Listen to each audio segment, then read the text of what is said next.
জয় মা বলে জয় গুরুদেব। নমস্কার, অ্যাস্ট্রো বিহারে সকলকে স্বাগত জানাই। আশা করি সকলে ভালো আছেন। আজ আবার শনির প্রভাব কেমন পড়বে, অর্থাৎ বক্রী শনির প্রভাব কেমন পড়বে সিংহ রাশির জাতক বা জাতিকাদের উপরে সেই নিয়ে আলোচনা করব। এবং শনিদেব 31শে জুলাই বক্রী হচ্ছেন, 138 দিন বক্রী অবস্থায় থাকবেন। এই বক্রী অবস্থা মানে হচ্ছে গ্রহ যখন সূর্যকে প্রত্যেকটি গ্রহে প্রদক্ষিণ করে এবং যখন একটি নির্দিষ্ট গতিতে ঘুরতে ঘুরতে কখনো কোনো গ্রহের গতি স্লো হয়ে যায়, তখন মনে হয় যেন সে পিছিয়ে যাচ্ছে, অর্থাৎ পিছনের দিকে যাচ্ছে, কিন্তু আদৌ এরকম কিছু হয় না। তার গতি স্লো হয়ে যায় এবং যে রাশিতে সে অবস্থান করছে তখন মনে হয় তার পরের রাশিতেও কিন্তু পিছিয়ে যাচ্ছে।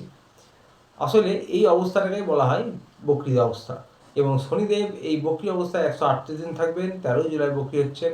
এর প্রভাব কেমন পড়বে সিংহ রাশির জাতক জাতিকাদের উপর সেই নিয়ে আলোচনা করবো। শুরুতেই বলবো, শনিদেব আপনাদের 8 নম্বর হাউসে বক্রী হচ্ছেন। শনিদেব অষ্টম হাউসে কিন্তু খারাপ ফল দেন না এবং এই অষ্টম হাউসটি সেটি মীন রাশি, দেবগুরু বৃহস্পতির রাশি এবং শত্রু রাশি নয়।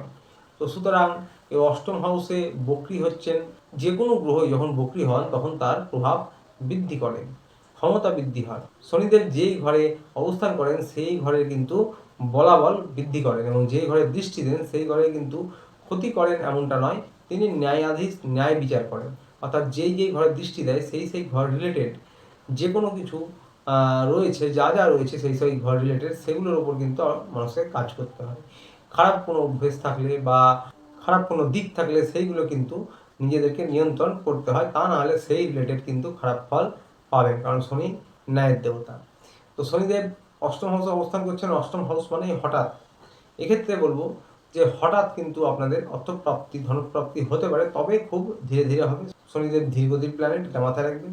এবং এই অষ্টম হাউস মানে হচ্ছে হঠাৎ চোট আঘাত লাগা। তো ট্রাভেলিং সাবধানে করবেন। এখানে বলবো যেহেতু শনিদেব রয়েছেন, নিজের ঘরে অবস্থান করছেন, তো চোট আঘাত লাগলেও খুব সামান্য, খুব বেশি বড় কোনো সমস্যা হওয়ার সম্ভাবনা নেই। পৈতৃক সম্পত্তি রিলেটেড কোনো অর্থপ্রাপ্তি হতে পারে, হঠাৎ কোনো অর্থপ্রাপ্তি হতে পারে এই সময় চলাকালীন। এবং শ্বশুর বাড়ির সঙ্গে সম্পর্ক কিন্তু আপনাদের চেষ্টায় উন্নত হতে পারে। কারো কারো ক্ষেত্রে বলবো যে বাঁ পায়ে চোট আঘাত ছোটোখাটো লাগতে পারে। এবারে শনিদেব কিন্তু বক্রী প্রভাব দেবেন তার আগের রাশিতে, অর্থাৎ অষ্টমে আছেন, সপ্তম হাউসেরও কিন্তু বক্রী প্রভাব দেবেন। মাথায় রাখতে হবে এই সপ্তম হাউসটা শনিদেবের নিজের হাউস, কুম্ভ রাশি, এবং নিজের ঘরে উনি ভালো প্রভাব অবশ্যই দেবেন। স্বামী স্ত্রীর সম্পর্ক উন্নত করবেন এবং আপনাদের পার্টনারশিপ ব্যবসায় যারা রয়েছেন তাদের সম্পর্ক উন্নতি হবে। ব্যবসার জন্য এই সময়টা ধীরে ধীরে ডেভেলপমেন্ট হবে ব্যবসার জন্য, এবং সুখ বৃদ্ধি করবেন শনিদেব ধীরে ধীরে। যারা দূরস্থান যাত্রার জন্য চেষ্টা করছিলেন পুরনো সময় ধরে, তাদের কিন্তু এই সময়টা ধীরে ধীরে সফলতা হওয়ার সম্ভাবনা রয়েছে।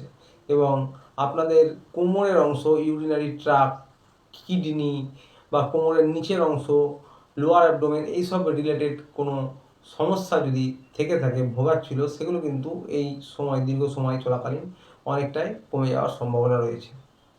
শনিদেবের দৃষ্টি নিয়ে আবার আলোচনা করবো। দৃষ্টি পড়ছে কিন্তু প্রথম দৃষ্টি আপনাদের 10 নম্বর হাউসে। এই 10 নম্বর হাউসে দৃষ্টি পড়ছে মানে 10 নম্বর হাউসটা কর্মস্থান। তো কর্মস্থানে কিন্তু আপনাদের কিন্তু পরিশ্রম বৃদ্ধি করতে হবে। আপনারা কর্মব্যস্ত হবেন এবং আপনাদের পরিশ্রম বৃদ্ধি করতে হবে। কর্মস্থানে আপনারা কাজের সঙ্গে সাথ রাখুন, কাজ বাদ দিয়ে কিন্তু অন্যান্য বিষয়ে মাথা বেশি ঘামাবেন না এই সময় চলাকালীন। এবং যারা ব্যবসায়ী, সরকারি চাকরি করেন, সকলের উদ্দেশ্যে বলবো যে যারা সিনিয়র বস, ম্যানেজার, কলিগ রয়েছেন, তাদের সঙ্গে সম্পর্ক উন্নত করুন। এবং আপনাদের যারা মহাজন রয়েছেন বা আপনাদের যারা ব্যবসায়ী, আপনাদের আন্ডারে যারা কাজ করেন, তাদের সঙ্গেও সম্পর্ক উন্নত করুন। তার মধ্যে যারা গুরুস্থানীয় রয়েছে, পিতাস্থানীয়, পিতৃস্থানীয় যারা রয়েছে, পিতা রয়েছেন, তাদের সঙ্গে কিন্তু আপনাদের সম্পর্ক এই সময় উন্নত করতে হবে। তাদের সঙ্গে সদ্ব্যবহার বজায় রাখুন। মুখের বাণীর ওপর নিয়ন্ত্রণ রেখে, ক্রোধের উপর নিয়ন্ত্রণ রেখে কথাবার্তা বলুন। বুকজনিত কোনো ছোটোখাটো সমস্যা হতে পারে কখনো, এবং চোখের কিন্তু কোনো সমস্যা এই সময় হতে পারে। দ্বিতীয় দৃষ্টি শনিদেবের, অর্থাৎ 7 নম্বর দৃষ্টি পড়ছে আপনাদের 2 নম্বর হাউস। এখানে কি করতে হবে, আপনাদের অর্থ কিন্তু খরচ হবে, অর্থ একটু খরচ বৃদ্ধি হবে, অর্থ সঞ্চয় করার চেষ্টা করতে হবে যতদূর সম্ভব। এবং মুখের বাণীর উপর, আগে বললাম বাণীর স্থানে 2 নম্বর স্থান, মুখের বাণীর উপর এই সময় একটু নিয়ন্ত্রণ রাখতে হবে। বাণীর মধ্যে একটা কর্কশ ভাব এসে যেতে পারে। তার সাথে যারা প্রতিবেশী রয়েছে, কুটুম্ব রয়েছে, আত্মীয় স্বজন, তাদের সঙ্গে সদ্ব্যবহার রাখতে হবে। আপনাদের সম্পর্ক উন্নত করতে হবে। এবং আবারও বলবো যে চোখ রিলেটেড কোনো সমস্যা হতে পারে, তার সাথে গলা, নাক, এই রিলেটেড কোনো সমস্যা হতে পারে। শেষ দৃষ্টি পড়ছে শনিদেবের আপনাদের 5 নম্বর হাউসে। এই ক্ষেত্রে কিন্তু ফলটা পৃথক হবে। শনিদেব দৃষ্টি দিলেও এই ক্ষেত্রে পৃথক ফল হবে। তার কারণ হচ্ছে ঘরটি দেবগুরু বৃহস্পতির নিচে শনিদেব বসে রয়েছেন দেবগুরু বৃহস্পতির হাউসে, এবং দেবগুরু বৃহস্পতি আপনাদের কিন্তু দৃষ্টি দিচ্ছেন এই 5 নম্বর হাউসে, নিজের ঘর। দেবগুরু বৃহস্পতির দৃষ্টিতে অমৃত রয়েছে। তো সুতরাং 5 নম্বর হাউস মানেই কিন্তু পড়াশোনায় উন্নতি। হ্যাঁ, পরিশ্রম প্রয়াস করতে হবে, শনিদেবের দৃষ্টি রয়েছে, পরিশ্রমের দেবতা, ন্যায়ের দেবতা, কর্মের দেবতা। ফাঁকি করলে কিন্তু অসুবিধা। তাই পরিশ্রম প্রয়াস যারা করছেন তাদের উদ্দেশ্যে বলছি, আপনাদের কিন্তু এই সময় চলাকালীন পড়াশোনায় উন্নতি, উচ্চশিক্ষায় উন্নতি, যে কোনো কম্পিটিটিভ এক্সামের ক্ষেত্রে সফলতা পাবেন, সরকারি পরীক্ষার ক্ষেত্রে সফলতা পাবেন। যারা পরিশ্রম প্রয়াস করছেন আপনাদের 60% সময়টা ভালো যাবে। উচ্চশিক্ষায় যারা রয়েছেন, তন্ত্রমন্ত্র জ্যোতিষ নিয়ে পড়াশোনা করছেন, তাদের জন্য বলবো আধ্যাত্মিক চিন্তন চেতনা বাড়বে এবং আপনাদের উচ্চশিক্ষাতেও কিন্তু সফলতা হবে। যারা প্রেমিক প্রেমিকা রয়েছেন তাদের উদ্দেশ্যে বলবো যে এই সময় আপনাদের সম্পর্ক কিন্তু ভালো হবে। পুরনো সম্পর্ক আবার ঠিক হতে পারে, পুরনো প্রেম ফেরত আসতে পারে।